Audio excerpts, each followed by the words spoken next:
别对，我们开炮就好了，我们会给他喷死。好了吧，就你们那个小战斗力，我看你们喷人，我都着急。哎妈，今天这个动静太性感了。我是咳嗽咳的，鼻音还很重。我家狗子叫雪莉哦。哎，家里有狗的人真的很幸福，真的很幸福。如果不是因为我的工作要到处跑的话，哇，我真的想要家里面有个狗。谢谢清浅。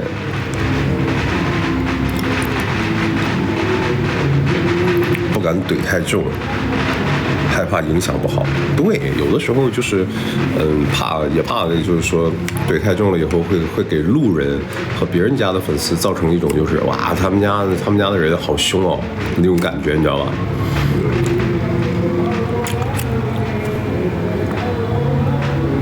给我笑死！燕之宝宝上车了。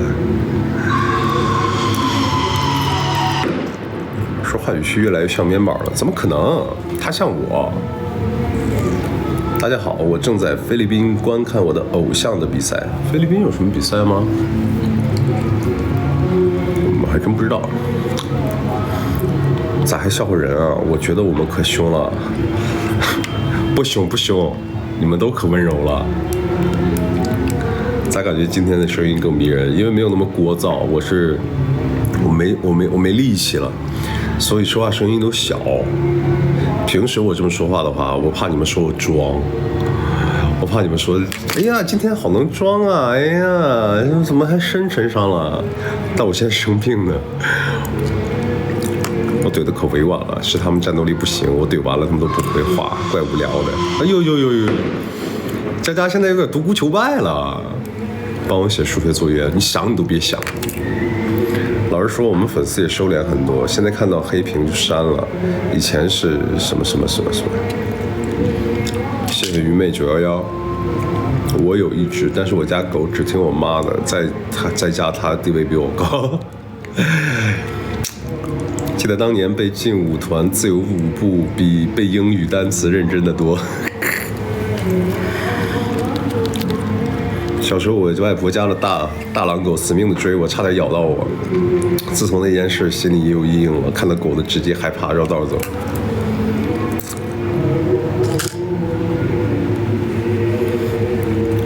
你看，绵绵就喜欢那种小狗，像马耳他呀那种，然后我就喜欢那种德牧啊那种。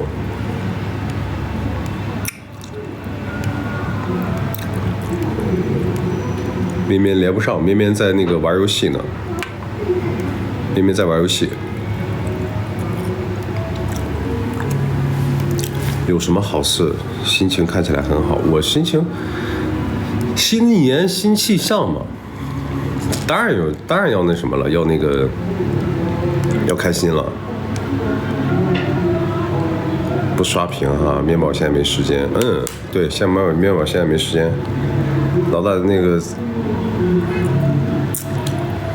重温反派，感动的稀里哗啦的。我那天绵绵还说呢，怎么又开始有人剪那个反派了？主播认识我吗？你看我刚想说认识，你的名字就划过去了。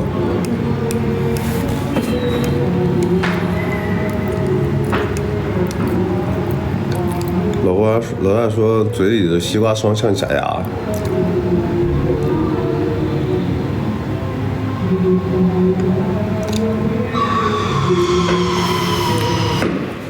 认识，都认识。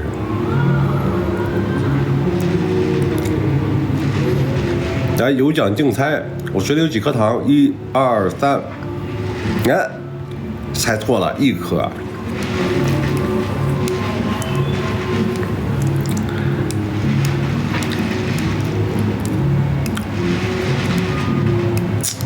脾胃不好吧？哦天哪！你现在去看中医，现在去看有脾胃好的人吗？有脾胃好的人吗？猜错了，1颗。猜错了，没有，哎呀，没有，哎。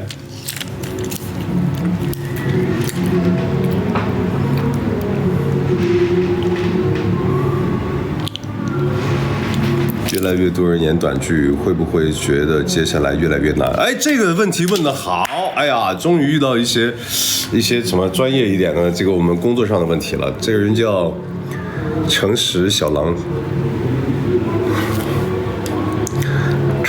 君，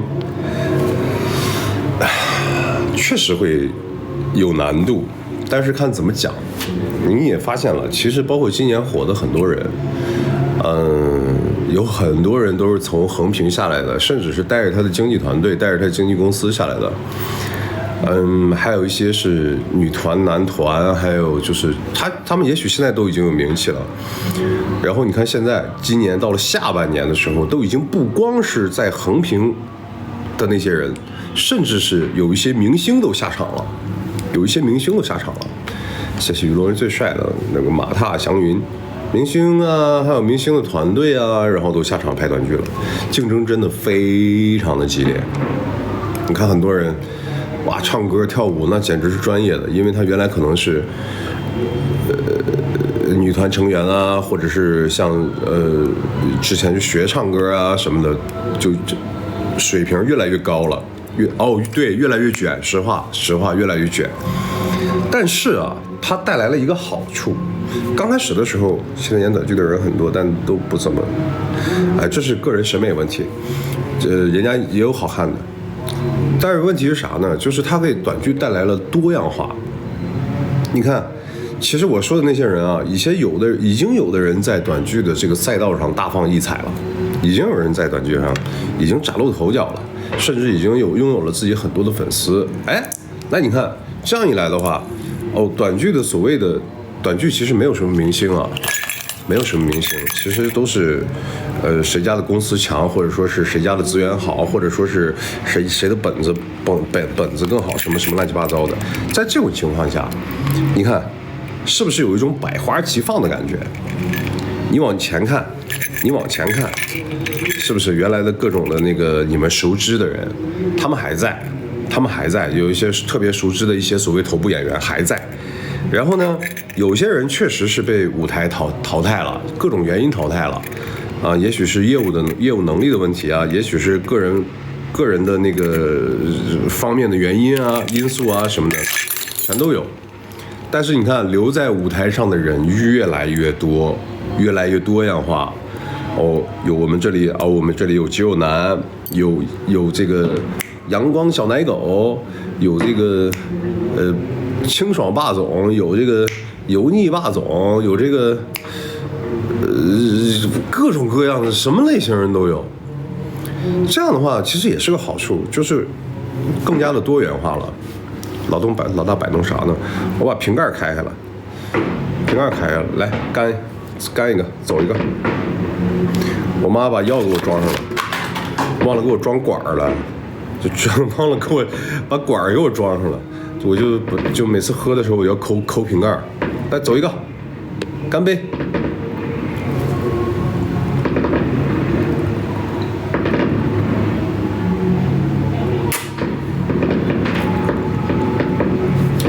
所以现在你看，男生女生就是各个赛道全都有人，谁也不比谁弱，谁也不比谁差。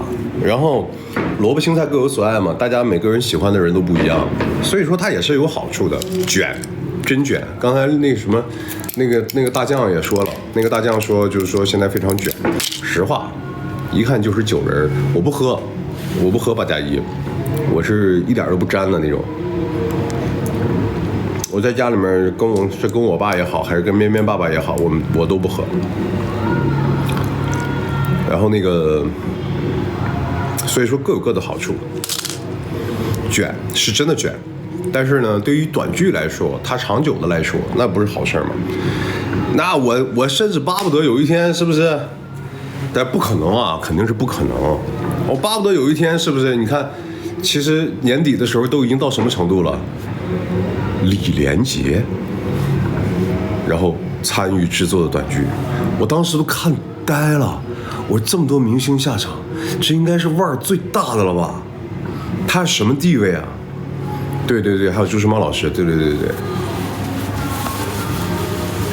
有一天如果说各大明星就对短剧都感兴趣，那好了，那好了，那我有一天我可能也就是起码就短剧这个行业就会越来越厉害。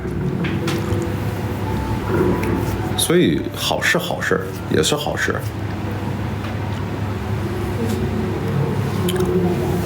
有好有坏嘛，大家一起卷嘛。居然还有小明哥，唐国强老师也拍了，是吗？他也拍了吗？他要拍的话，那我肯定要凑两眼。眼睛是真的吗？假的，一个眼镜框。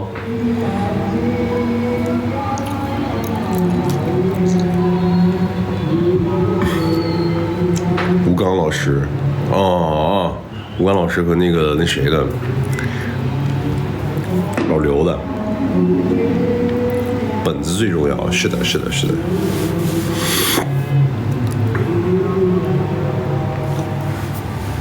你拍的《西游记》不错，差点没认出来。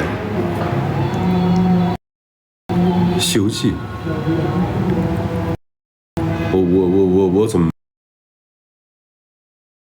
我只爱看你们两个。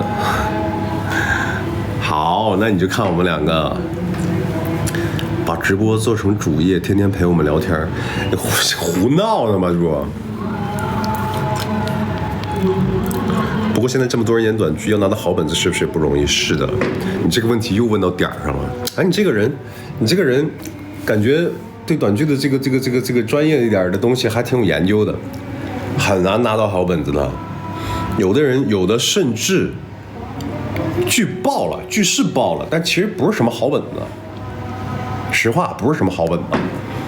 它可能是各方面的加持吧，各种其他的原因。你知道现在一个剧爆，它可能是会有1个、2个、3个、4个、5个，就多好几方面的原因。然后好本子呢，也不一定会爆，所以这个东西很难。然后你想啊，现在好演员这么多，一旦有了个好本子，谁来拍？这个因素非常多。这个因素会非常的多，有的人我跟谁熟啊，有的人我跟谁关系好啊，我私下关系好啊，我特别认他这个人呐，等等，或者说我觉得他演技怎么样的，会有各种各样的原因。然后你也不是说我觉得他合适就一定会合适，那万一档期又合不上呢？所以说理由太多了，一年下来你能碰到2个、3个，我觉得那就已经很好了，如果说你能拿到4个、5个、6个好本子，那我只能说我天，太羡慕了。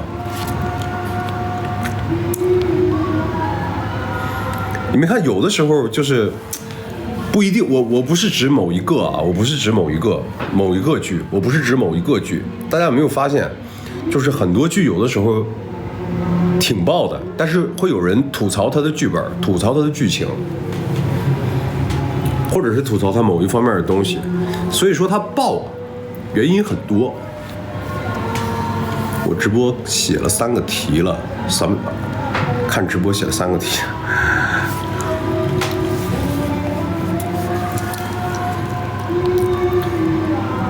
这样的话可以不断提升演员们的表演能力，甚至塑造不同角色，感觉还不错。那个最佳猎物我就很喜欢。你看小迪（括号内蒙古括号回来），他喜欢的是莫言、奚东莞最佳猎物。但是有的人可能更多喜欢的是一桥半夏。所以说谁是好本子呢？说不来。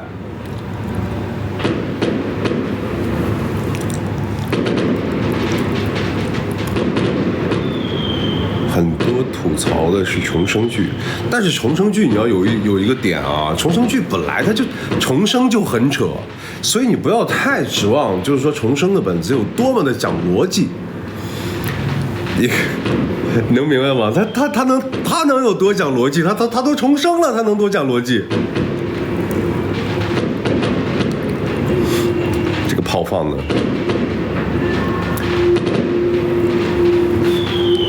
花号回来，应该说花号完了，突然改词儿了，没反应过。恭喜恭喜中国年，家家户户笑开颜。放炮扰民，这不是还没到晚上呢吗？晚上他们就停了。剧爆不爆，太多天时地利人和的因素，演员能做到的就是演好每一个角色，把握好机会。是的，我们演员只能做到自己的那个板块，只能做到自己的那个板块。西药和中药不能一起吃。我原来也听过这个说法，但是医生让我都可以吃，都可以吃。老大，我看你直播一个字没写，刚才不是还做3道题呢，你这一个字没写。有机会可以挑战一个喜剧的角色，因为我觉得你也蛮有喜感的。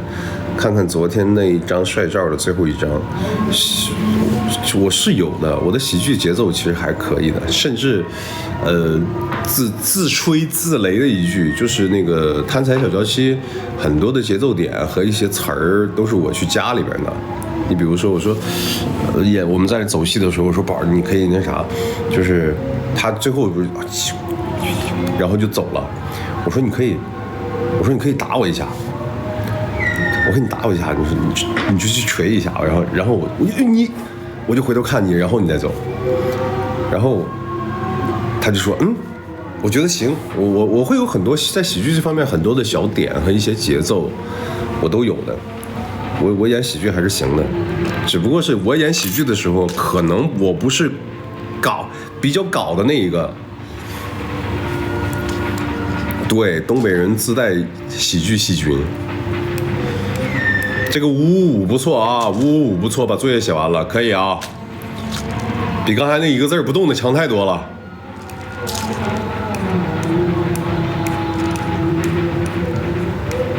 啊，有一些点子，毕竟是东北人嘛，对这些幽默的东西的节奏感还是不能说天生的，但是也有点不爱看北方的小品和相声，但是北方人自己就是你爱不爱看，你多少都得看啊。你比如说，我爸就喜欢赵本山老师，我妈就喜欢宋小宝老师，哎，那你看我看不看，我都得跟着看2眼，对不对？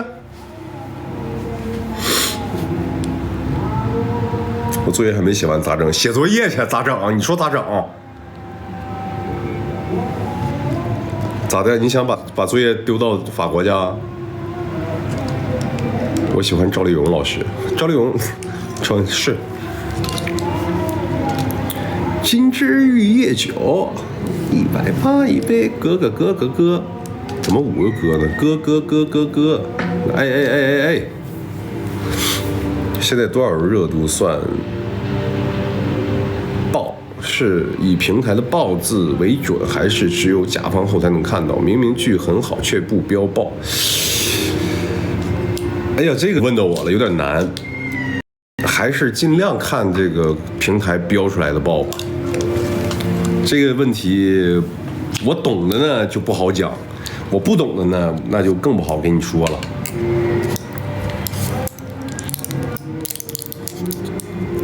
我喜欢看小品，但是近年来好小品太少，是，实话。但是你看那个叫什么张康贾旭明，今年不是上了一个我们这个曾经的小品吗？曾经风格的小品吗？东北人说话都有口音吗？我不知道我这算不算有口音。反正东北人说我说话没有东北口音，但是南方人说我有口音。喜剧创作挺难的，可不嘛，相当难啦。你要不着笑的话，那就尴尬了。猫说：“你还自己剪吗？我帮你剪不了，我不会剪那玩意儿。”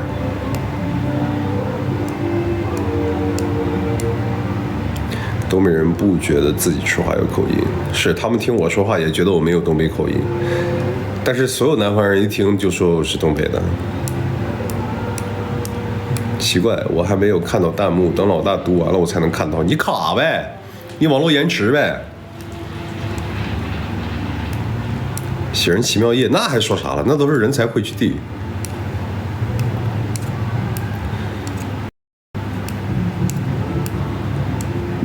你说不同意开学，我就不用写作业了。哈哈，想得美。明明就听不出来一点南方口音。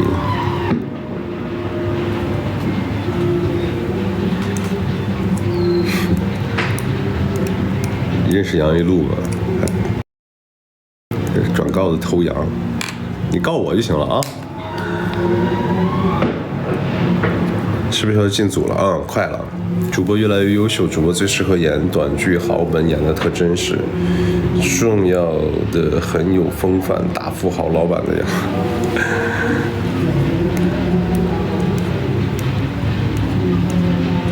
于龙，你怎么这么好啊？我怎么好了？我就一般呢，就不是很好，就一般吧。虽然说是城市可靠小郎君，但是也不是非常好。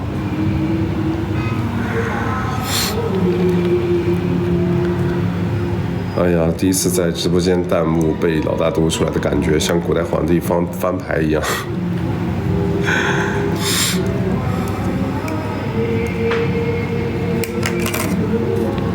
你说1个、2个、3个、4个、5个、6个、7个、8个、9个，什么玩意儿？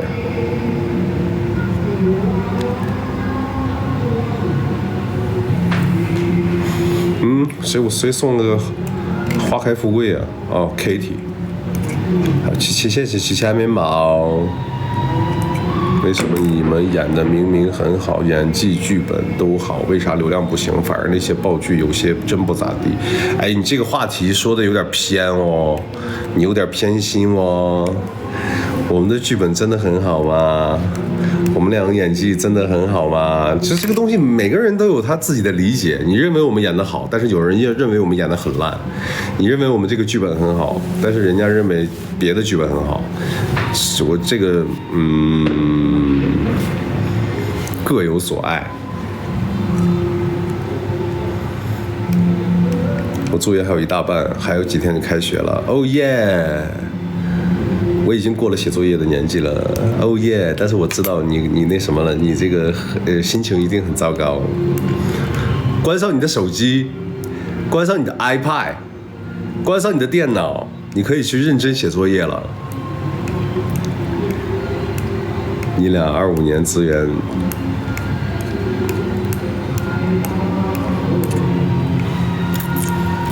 我今天在办公室看《莫言西弄晚》，我同事女儿5岁，问我啥是酿酿酱酱，我告诉她是酒酿小圆子。对，它其实就是酒酿小圆子。谢谢弗洛伊梦。不是男的也不是女的都一样随便，是吧？不是男的也不是女的都一样随便。是这句话啥意思？没听懂。14就要上学了，15都不能在家过了。过年档的电影看了吗？没有。今天本来想看的，然后面面说这个地方小，很难排到号，然后等那个忙完了回成都再闲下来再看。那在我们心里，你和面宝就是最好的嘛，不然怎么能每部剧都刷几10遍呢？好，我知道你们对我们俩最偏心了。你们什么时候回成都还不知道嘞？我一会儿去接他，等他打完了，我把他送回家，然后我就回酒店。毕竟我感冒还没好利索呢，万一传染他就不好了。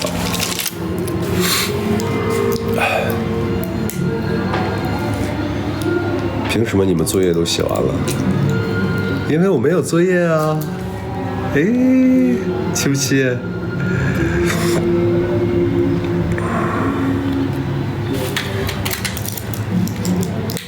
杨呢？杨去跟小伙伴玩游戏去了。绵绵会一起来直播吗？绵绵今天是不太可能了。我抛下作业来看你直播，够仗义吧？很仗义啊！好了，退下吧，去回去写作业去。去，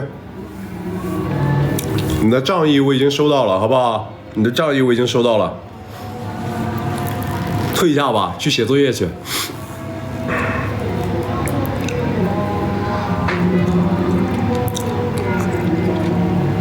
把偏心都留给老大和面包。那个西瓜霜好吃吗？你要不买一板尝尝呢？要不你买一板呢？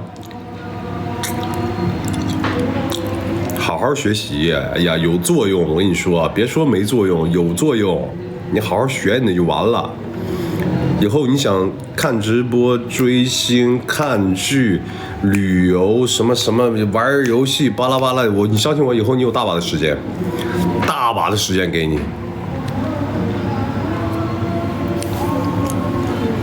你相信我，后边时间老多了，你不用现在偷时间去玩去看。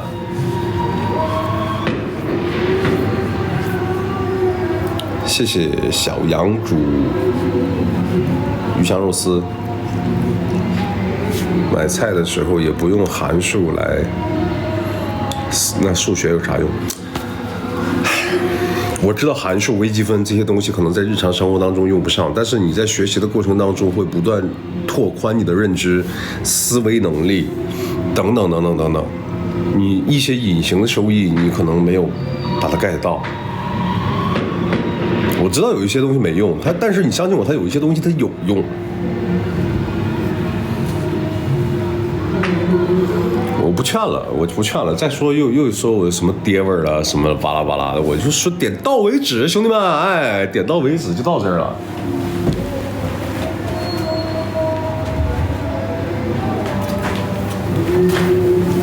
点到为止啊！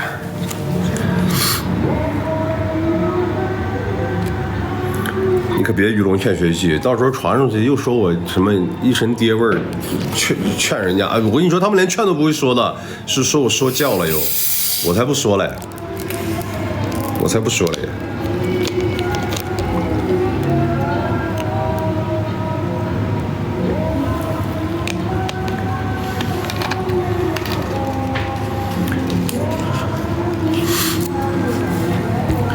带我们一起接小宝。不行，他给我他那个电动车，我要很认真的去骑。他那个绵绵在这个应该是黎川县吧，他骑妈妈的那个小电动，左窜右窜的，然后小电动上呢还有那个棉被子，我得掏进去才能握到那个把手。所以骑车的时候要认真一点。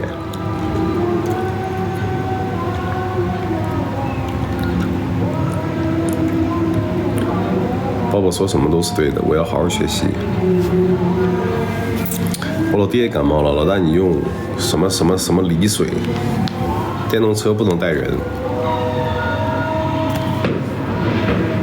啊，行，等我骑到了那儿以后，我们两个散步回来，我把散步给他送回家。那叫挡风被。确实骑车要注意安全，安全第一。是的。你咋突然没有大叔味了？突然感觉像小鲜肉。哎，这个叫蜜玉的啊，这词儿你看慎用啊，用不到我身上啊，可用不到我身上，我都不好意思接。戴头盔呗，无所谓。今天晚上该洗头了。这发型是昨天早上吹的，然后坐飞机过来，今天又维持了一天，今天晚上该洗头了，所以戴头盔也无所谓。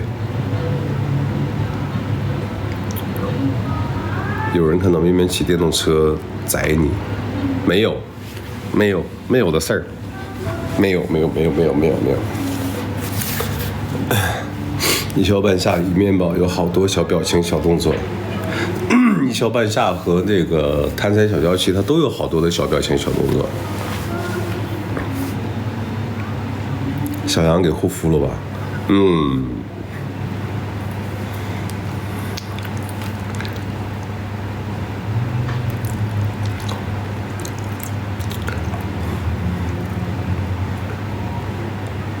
前猫鼠面包，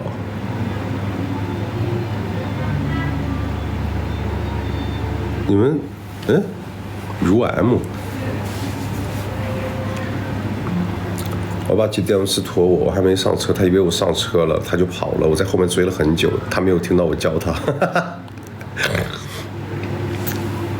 把家里最没用的给落下了。明天还会直播吗？明天应该不会，然后明天他说看什么东西来着？什么会？我忘掉了。灯会、庙会。他晚上带我逛什么地方去？看什么会？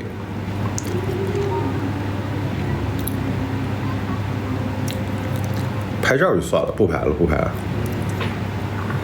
大半夜的，他也没收拾。拍照不是要好看的时候拍吗？我前两天感受到那什么了，就是说不化妆的时候最好还是不合照什么的，我感受到了。我那天在家我邋遢的呀，哎呦，然后结果说能跟你们合照吗？我说哎呀别的了吧，我今天哎呀我脸都没洗。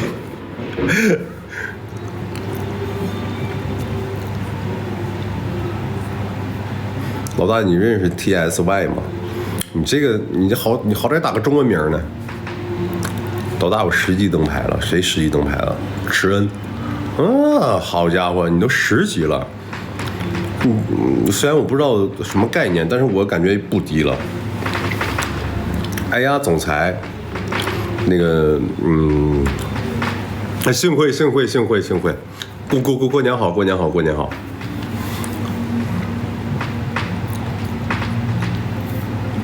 我的票考到了吗？什么票啊？现在是肉眼可见的开心。喜欢你和赵廷义，谢谢。总裁夫人去玩这个马城墙的这个游戏去了，所以明天他带我去逛的话，我估计不会开播的，应该就没有时间了。张杰演唱会，我不跟你说了吗？我认识他，他又不认识我，我怎么跟你要啊？我给你唱一个 ，Come on， 逆阵狂野，王牌哟。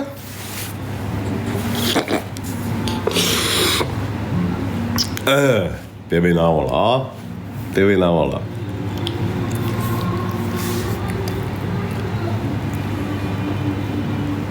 可以多接点打戏吗？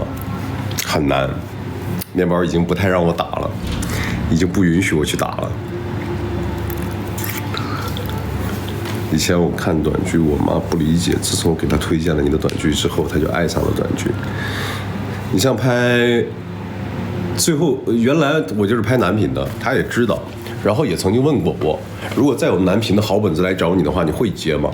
然后我一直都说我去会接，然后他也一直都是这个概念，别人问起来的时候，他也都是这么说的。直到有一天，我拍了一部剧，然后对，那部剧其实你们也有很多人也看过，是潘禅，但是那时候编剧在，编剧呢就要求说临时改戏，把1-1改成了打戏。有这个弟弟和弟妹被坏人追的这个过程，然后我去打，然后把几个小混混全都给打倒了以后呢，在这个无意当中被坏人就是救女主的时候被噗呲了一下，然后怎么样，然后我就昏迷，发生后续的事情。这个是现场拍的那个版本。这个是那个现场拍的版本，但是后来不知道为什么就是剪掉了，反正拍的时候很费劲，打的时候很费劲。然后我想说什么呢？就是那个时候，就是那一天，然后也好长时间，大家都知道，就是攀缠之前，其实我拍了好多都是女频的剧嘛，也没有什么打戏啊什么的，有打戏都是什么一拳呐、一脚啊就完事儿了。但是那天打的就多了一点，为什么呢？一个是要打3个人，一个是对方请来了好，据说是还不错的这个武术的这个武指这方面的人，然后呢，潘禅没有这个打戏，我知道，后来给剪了，一点都没有。所以我说啊，那天晚上我们打到半夜，累死累活的是图了什么呢？就是我后来也问过，但是没用，就是他没了就是没了。然后那个问题是啥呢？就当时那个武指老大很高很壮，然后就，那老师你能打成什么样子呀？你这个可以吗？你知道我一个退伍的而且我男频出身，你知道吗？然后我就说，啊，那个太复杂的我可能不太行，但是一些简单的拳脚我还是会的。你能明白吧？就是男人的那个好胜心，哎呀，能明白吧？就是男的那个好胜心我就上来了，然后。说那第一个人简单的上去就是有一脚侧踹吧，侧踹其实就冲过去一脚侧踹就可以了。那第一个人嘛，动作简单一点。然后他们就说，然后那个说老师，那你能就踢到哪儿啊？你要不踢肚子吧，要不踢肚子吧。我寻思，哇去，你这话你瞧不起谁呢？我踢肚子，说你这个个儿我能踢到头好吗？我说。踢肚子不太好看，踢胸吧，胸肉厚一点，然后那个防后也能好一点。然后那个就是我说这话也会，就是你们听着很正常，但是你知道，就是男人的好胜心上来以后，他也有那个好胜心，你知道吧？我说这话在他的眼里，其实就是也是一种挑衅，就是肉厚的地方。要不你要怕我受伤，就怕谁受伤？然后人家紧接着接话的时候，我就意识到了，然后就说没事，老师，我们这都专业的，你放心踢，你放心用劲儿。然后我上去一脚，我就差不多使了个6-7成的劲儿，你知道吧？啪一脚踹出去，然后当时确实感觉哇，很敦实，对方很敦实，胸肌很硬我感觉确实。他说没事，你使劲儿。我说我把人扶起来，我说没事吧？怎么样？他说没事，我们这很专业的，你来。好啊。然后我下一脚真的是用上劲儿了，我直接啪一个垫步一脚侧踹过去，然后当时那第一个那个老师直接砰一脚就被我踢出去了，躺在那儿，然后这边那边导演那边过。我赶紧上去扶他，没事吧？明显感觉那脚踹疼了，或者是摔疼了，但是那个老师就没事，我们这都皮糙肉厚的，没关系。好，这个第一个人就过去了。然后呢，紧接着问题是啥？你知道打完第一个人要有第二个人的衔接动作，如果只是那种啪一躲，啪一拳，说实话，你会不会打，能不能打无所谓。就是不会打的人，四肢不协调的人啊，那些就是男主也好，女主也好，也能打。就如果是一些很简单的一些动作，特别是靠那个镜头的那种剪辑，你就会发现这个打戏怎么切得这么碎，这些局部特写都是一些局部特写，其实就是因为完整的动作啊，它做出来可能没有力度，或者是不帅，或者是配合的不好啊，或怎么样的。然后第二个人呢，老师，第二个人打。那个武指老师，那个武指老大就是说，那第二个人你打算怎么接？然后我说你看你想让我咋接嘛，我咋接都行。他说，然后那老师，你先说嘛，你看我看你能怎么接。我先看我能怎么接。我说那我就是打完了以后，我的架势就落在这边了嘛，然后这边的人过来。我就直接一个转身，我就相当于是转了一圈，然后凌空踢一脚。我说，但是这脚就不能踢了，不能踢到人了，因为我收不住了。我一旦转一圈蹦起来踢的话，我肯定是收不住的。你就躲一下就行了。然后好，重点来了，就是这一脚。我事先剧本上他也没说有打戏啊，我那天晚上我也不知道，而且天那时候攀缠的时候天已经热了，我又怕热，所以我都没怎么活动身体，好长时间也没有有搏击的这方面的锻炼，然后当时我就啪凌空转圈，然后啪踢了一脚，我当时就感觉脖子这个位置就嘎嘣响了一声，然后踢了，我说这样行吗？不知道他可以，这个动作挺好看的，来吧。然后就这样，我就啪一遍遍拍，包括打第3个人，然后怎么样就拍完了。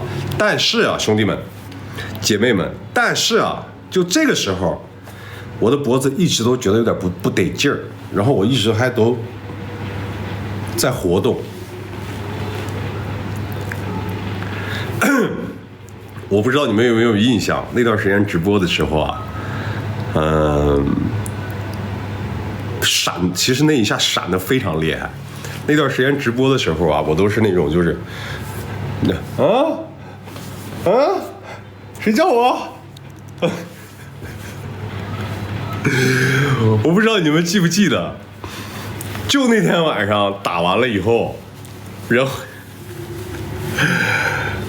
绵绵也知道我是怎么伤到的，然后从那以后再也不让我拍打戏了。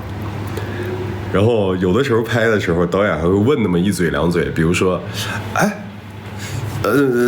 男主老师，你这个打戏怎么样？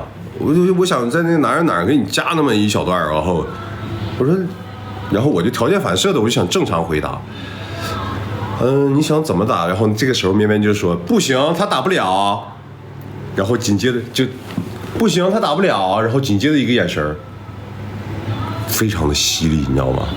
非常的犀利。我说啊，那个，我问你怎么打的意思就是简单点，还能应付2下，难了我不太行。他说呀，我看你这体格，我以为你能打呢。我说我就傻大个，健身房练的，不会打。哎。所以这个打戏基本上这个跟我没有太大的缘分。原来打得多，原来是经常，你像之前的男频的片子，感觉打不打你都得弄2下子，你知道吧？打不打你都得弄2下子。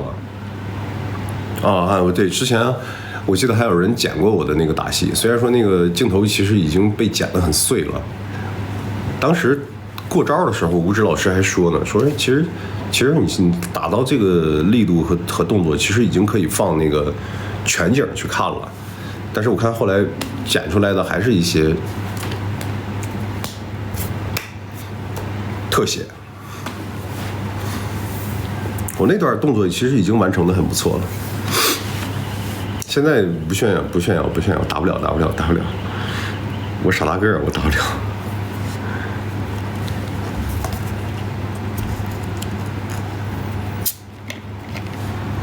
对呀，拍那啥的时候，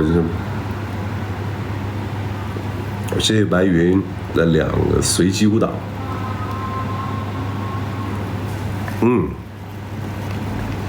肯定啊，我受伤他肯定会心疼啊。谢谢木头。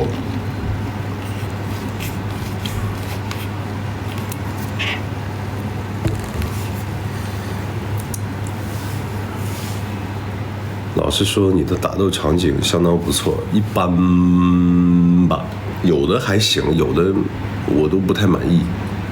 你像有一个剧，其实我拿着刀跟人打的时候，其实那个动作我都不太满意，但是没办法，就在那场戏的前一场，把这个大拇指啊，咔给掰过来了，哇，好痛啊！我其实当时握刀的时候。看似我在握着刀，其实这个拇指啊，一点劲儿都不敢用。而且我为什么要双手握那个刀啊？其实都是左手在使劲儿，我右手一点劲儿都不敢使。但是你知道拍戏这个东西，它没有办法停下来。今天还有多少场戏没拍呢？所以我当时都已经开始肿了，都不知道肿了多少了。但是就没办法嘛，还要继续往下拍。看似我在用刀还在啪啪啪啪啪啪打，但其实我那会儿都已经哇，剧痛啊，够掰的。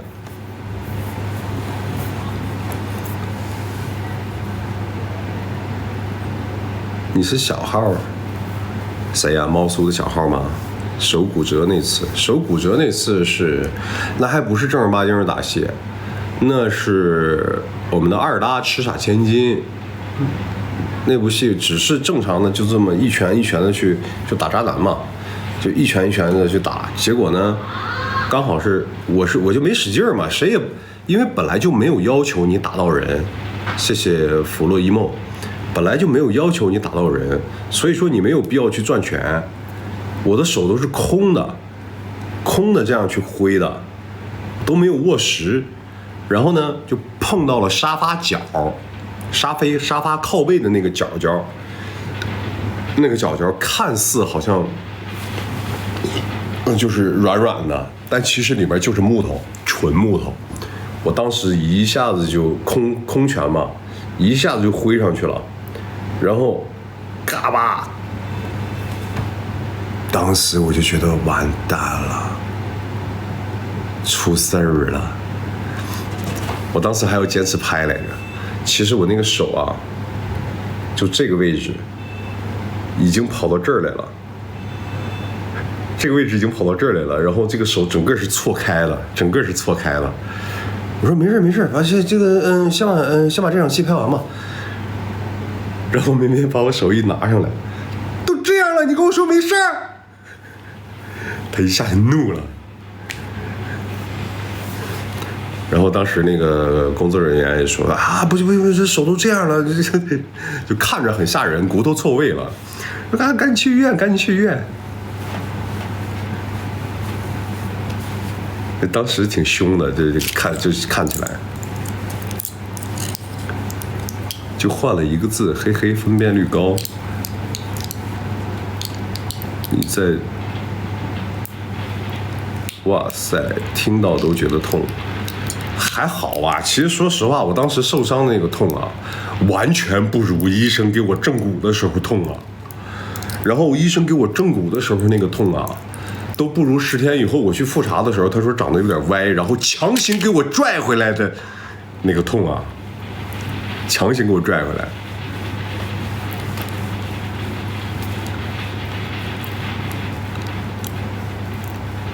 让你逞强被凶了吧？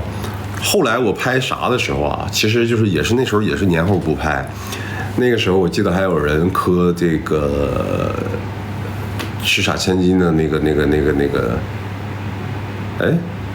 哎，我咋懵了？吃傻千金还是白鱼？吃傻千金。然后当时还说那个单手抱很帅啊什么的，那是没办法，家人们，我的手那个时候刚好。强行拆的那个石膏，把那几天戏拍完。我拎鞋的那只手啊，这两个手在那勾着那个鞋，其实我这边还肿着呢。啊，这个单手包，老大单手包好好看呐！我寻思哇，好疼啊！我看到那个画面的时候，你们说好帅的时候，我每次看到那个画面，我都觉得啊，那天其实还很痛。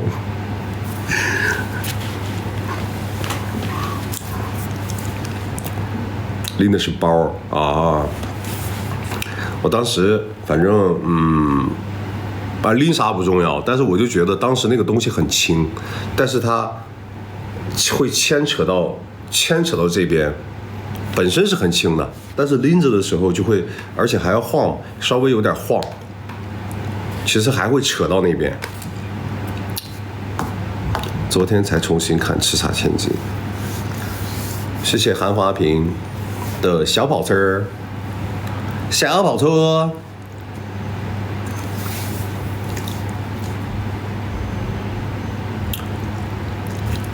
我们想啊好帅，老大想啊好痛，谢谢旗舰面包，现在还痛吗？现在不痛了。当时医生还问我，但是其实仔细看的话会有些不一样。当时医生问我说：“你结婚了没？”谢谢鱼落好甜。就我第一次看的时候，医生问我结婚了没，我当时都懵了，一点不夸张。他问我结婚了没，我说这个还影响那方面吗？他说不是，那个我们是保守治疗的话啊，还有可能回不去，但是呢，就是说稍微有点错位，就是跟你正常的手是不一样的啊。是不是怕你那个就没结婚有影响嘛？啊，但是最安全的手法，你让它完全复位呢，就需要开刀做手术了，啊。然后我就寻思，那很夸张吗？那错多少啊？然后我就，但是这个悬着的心就放了嘛，它毕竟不是别的方面嘛。然后他就说，哎，就没差多少，差不多能有个半厘米吧。然后我说，那无所谓吧，就算我没结婚也无所谓吧，差了个半厘米，手长得不一样，谢谢白云。然后就那时候就选择那个保守治疗了。不是你们听这话不害怕吗？医生问你，看你这片子，他通常把片子啪给你插到那个灯台上嘛，在那看。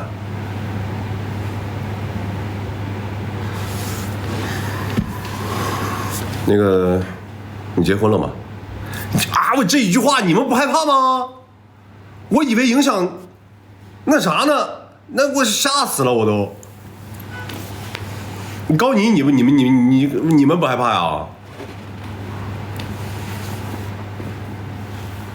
反正我害怕，我心里咯噔一下，我这差挺远的，这还。人家医生也没就说啥，医生就是说可能会复位复的不是那么完美啊，多少有点错位，怕你未来找媳妇儿啊，这个被影响。医生是好心，但是你想嘛，你看影视剧也好，还是看啥也好，对方医生一问这话，我的天，这个。有孩子了吗？现在有孩子吗？成婚了吗？你说这是不是一听这事儿多事儿大了？这，谢谢妮妮。玫瑰受伤有没有问？玫瑰受伤就还好，玫瑰受伤就是那个肌肉的痛，那个没有伤到骨头。但那个时候他刚好不在嘛，然后他就天天问我那个什么，我以为医生认为你有家暴哦，他后来也说了是有这方面的层面，因为这个手指头啊，很有可能是就是不会打人的人去打人的时候去伤到的位置。医生后来也说了，不会打人的人就喜欢就是，我跟你离远点吧。不会打人的人打人呢，会有一个这样的动作，就是这样。他觉得可能特别出气，这么凿人，但其实它是一个很薄弱的位置。这么普通人没有经过训练和锻炼的人，他打人的时候就是，他这个样子，他会觉得他自己很出气，但其实对方还没怎么痛呢，他很有可能把自己弄骨折。其实这句话就这个位置。其实的话，其实应该用哪儿？用拳锋，这么跟你这个一个方向打出去，啪，就会很痛。虽然你也痛，但是你相信我，对方比你还痛。